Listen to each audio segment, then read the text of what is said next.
warahmatullahi wabarakatuh. Perkenalkan, nama saya Mia Melina, saya dari kelas 11 IPSC akan menjelaskan tugas prakarya mengenai 3.8, yaitu memahami cara menghitung titik impas atau break even point usaha kerajinan berbahan limbah berbentuk bangun ruang.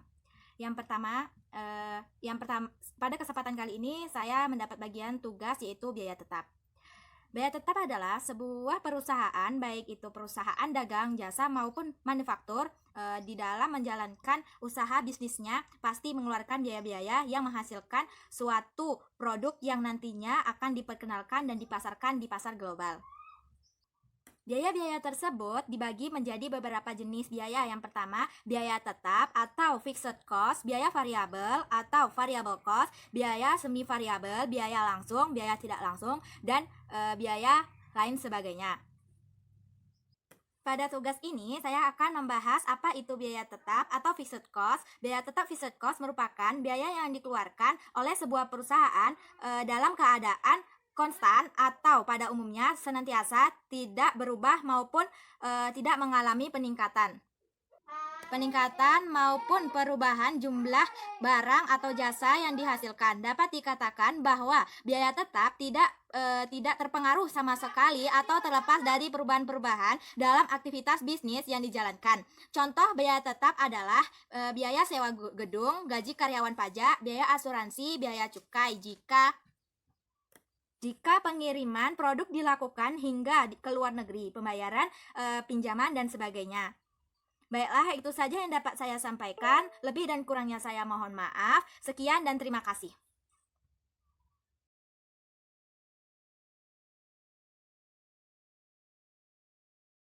Biaya tidak tetap. Biaya tidak tetap adalah biaya yang dikeluarkan oleh sebuah perusahaan secara berubah-ubah yang didasarkan pada perubahan jumlah produk yang diproduksi.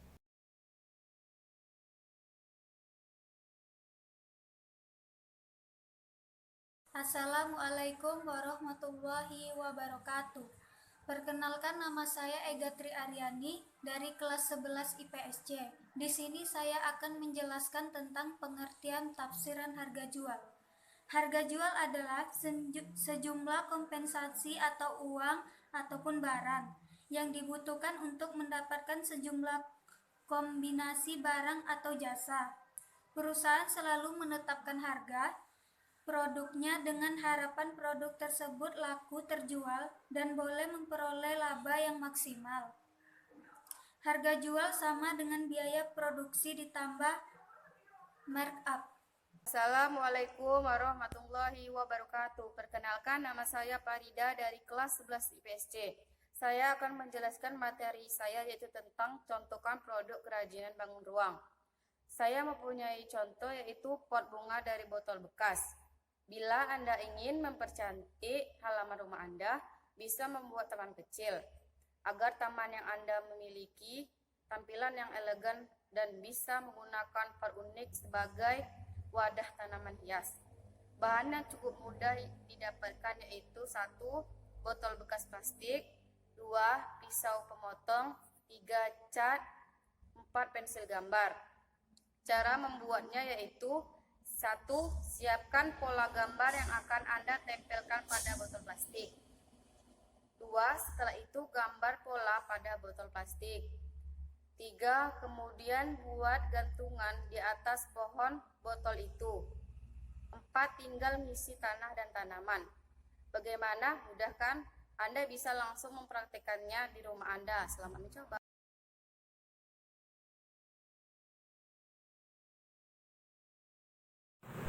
Baiklah, saya akan menjelaskan mengenai perhitungan titik impas. Contoh soal perhitungan FC bernilai RV 100 juta. Total biaya variabel FC per unit bernilai Rp 60.000. Harga jual barang per unit bernilai 80.000. Jawabannya, perhitungan BEP break even point unit, break even point FC per P dikurang VC.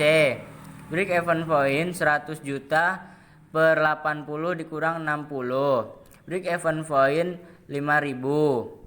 Perhitungan break even point penjualan BEP.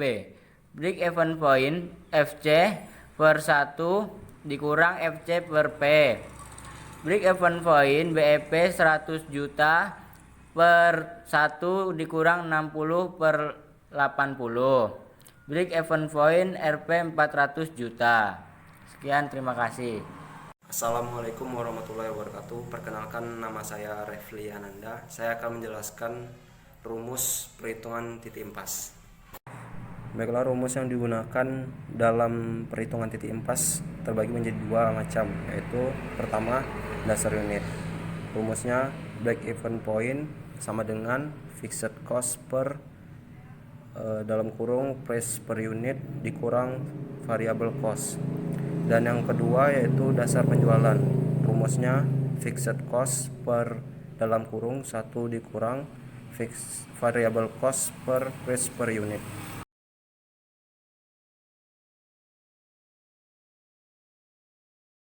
Assalamualaikum warahmatullahi wabarakatuh. Perkenalkan, nama saya Anggala Oktabeldania dari kelas 11 IPSC.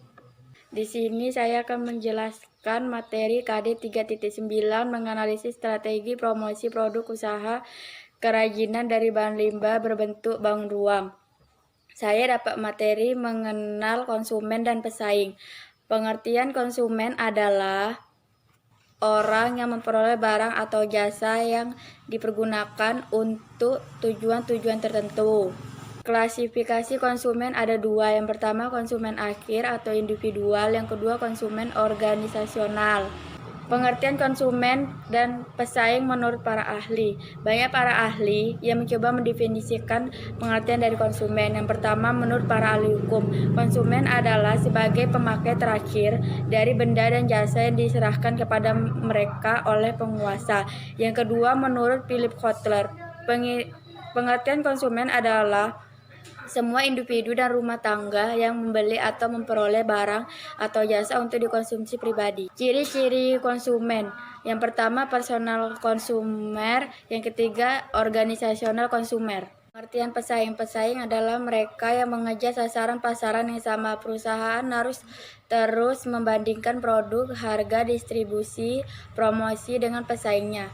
Ada 4 tingkat persaingan perusahaan dengan melihat hal-hal sebagai berikut. Yang pertama, persaingan merek. Yang kedua, persaingan industri. Yang ketiga, persaingan bentuk. Yang keempat, persaingan umum. Ciri-ciri pesaing ada dua. Yang pertama, produk atau jasa yang ditawarkan sejenis dengan harga yang relatif sama. Yang kedua, mengejar sasaran pasar atau konsumen yang sama.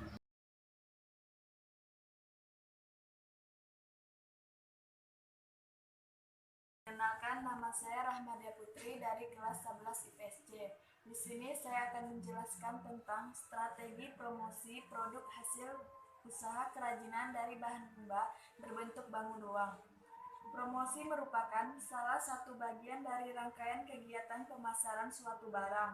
Promosi adalah suatu kegiatan bidang marketing yang merupakan komunikasi yang dilaksanakan perusahaan kepada pembeli atau konsumen yang memuat pemberitaan, membujuk, dan memengaruhi segala sesuatu mengenai barang yang dihasilkan untuk konsumen.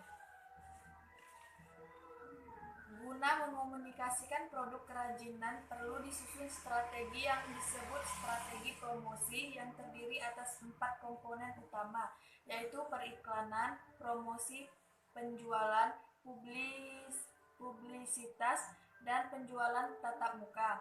A. Periklanan atau advertising.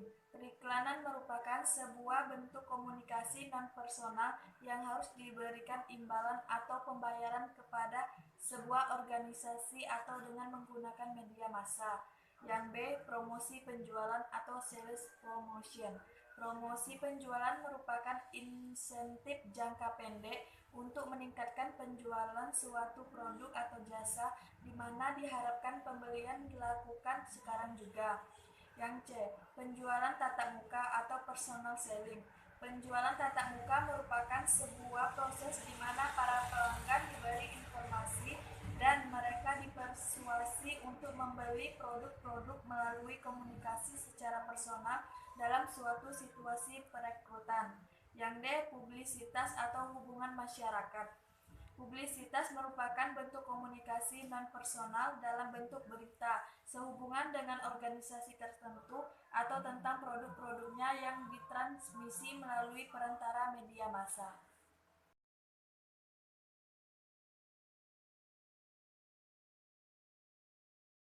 Rencana promosi. Agar aktivitas promosi yang Anda lakukan dapat berjalan efektif, diperlukan langkah-langkah sebagai berikut. Yang pertama, tentukan tujuan promosi. Tentukanlah tujuan dan apa yang ingin dicapai. Hal ini membuat aktivitas promosi berjalan dengan efisien. Yang kedua, tentukan target pasar. Tentukan segmentasi yang lebih spesifik untuk menghadapi perilaku konsumen yang bermacam-macam. Yang ketiga, tentukan pesan. Sebagai pengusaha marketer Anda harus mampu membangun komunikasi dua arah dengan konsumen Anda. Anda harus menentukan pesan apa yang ingin disampaikan untuk mendukung kegiatan promosi. Yang keempat, membuat anggaran promosi. Dalam membuat anggaran promosi, penting mempertimbangkan goal yang ingin Anda capai, bagaimana mencapainya, kemudian baru membuat anggaran. Yang kelima, pilih media promosi. Penggunaan media sosial akan sangat membantu dalam memberikan informasi produk Anda dalam jangkauan yang lebih luas. Yang keenam, pengukuran efektivitas promosi. Penting untuk mereview efektivitas kegiatan promosi. Pengukuran ini dapat dilakukan dengan riset, brand awareness, atau mengukur impact digital marketing dalam mendongkrak penjualan.